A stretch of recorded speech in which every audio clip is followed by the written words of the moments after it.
If you've played the new Among Us update, I'm sure you've noticed a lot of changes. One of these changes relates directly to the chat system whenever a body is reported or a meeting is called. Now this can be frustrating at first, and I understand. It was frustrating for me too. But I'm here to walk you through it and try to guide you on the new update. Dude, you're gonna break your back.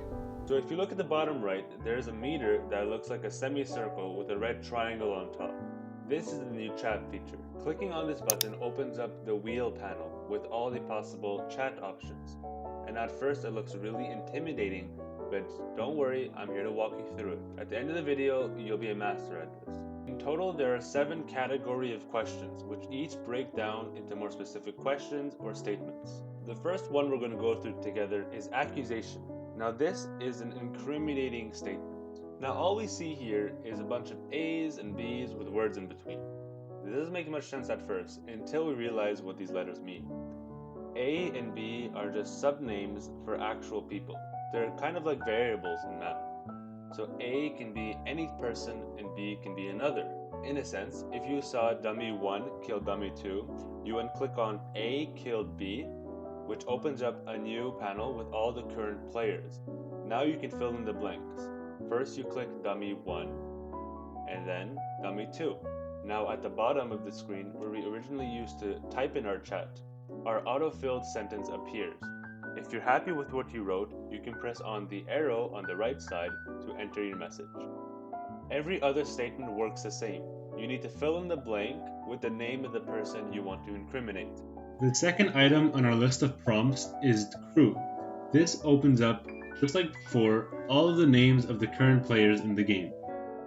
Now this can be useful if you want to get a player's attention or to answer a question. Following this are the systems. Clicking this button shows all the map abilities that's available, as well as sabotages. You could use the map abilities to either incriminate a player by proving where they were on the admin map or showing when someone died on the vitals. On the other hand, you can use the crisis or the sabotage to talk with your team and your fellow crewmates on what the next plan should be. Following this are the locations. Now naturally, this would change between each map you play. The locations on Skeld will not be the same locations on Polis. The locations on the map is important to show the rest of the team where you found the body, as well as proving to them where you were during a certain kill. If you can't find a certain location within the screen, make sure to look through the More button above back. This opens up the second page. The next family on the list are statements. Now statements may be similar to accusations, however, these ones do not incriminate the player. They just state out a fact, and it's up to the rest of the team to decide whether or not this fact incriminates a player or not. Once again, we see the same A's and B's as before. Similarly, these letters represent variables for the players you want to replace. The most unique one out of this list would be on the right side, A did B. Now in this case, not only can you choose what player you're referring to, you can also tell the rest of the team what this player was doing. Now this could be useful if you want to prove an alibi for a certain person. If you saw them doing a task during a round while they're getting accused of killing, you can tell the team this person did this certain task. In the same sense, you can also choose I as the person, which is you, and you can tell the rest of the team what you were doing during a certain round to prove your own innocence. Also on the list are just pure statements that doesn't refer to any person or doesn't refer to any task. On the top left side of the circle, we have it was a double kill, it was a self-report, and please do your tasks. Now we get to the pure questions. If you're the type of player that loves spamming where as soon as a meeting is called, then this is the page for you. There are 3 types of questions when opening the panel. The first type are the ones that don't relate to any player. We can see these at the bottom of the screen. These ones don't require you to choose a name of a person or a task or a sabotage. You can ask the question and send right away. The second one are the questions that relate to players. These questions are specifically about a certain person. The third type of question relates to a sabotage.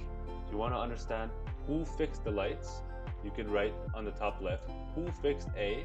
Clicking on this opens up the prompt that chooses which sabotage you want to refer to. Finally, the last page on our list are the responses. Now this is the page you want to go to when somebody has asked you a question directly or has accused you of a crime. Now this section has 2 pages. The first one is the one we're on now. These ones are mostly positive responses except for the lies out of bottom left. Now we can use this section to either confirm somebody else's previous statement or to ask them to vote, or when you feel sad that your friend died, you can say RIP. The second page will be available when you press on more. We can use these responses to call out lies and, my favorite, to say yeet. And there we have it. We just went through all 7 sections of the new Among Us chat wheel update. I hope after watching this video, you become more comfortable and faster at using this. And if that's not the case, I encourage you to go back to the beginning and start the video again. The more times you watch it, the more comfortable you'll be with the new feature. There's one thing I want to mention to the developers before ending the video. So once you go into the options, you can still toggle the censored chat on and off. But this is somewhat redundant at this point because the user can no longer type freely what they want in chat. They only have to choose what is preset for them. So this can honestly be removed. If you guys liked the video and thought it was informative and really helped you to understand the new feature, you could help me out too by hitting the subscribe button. Peace.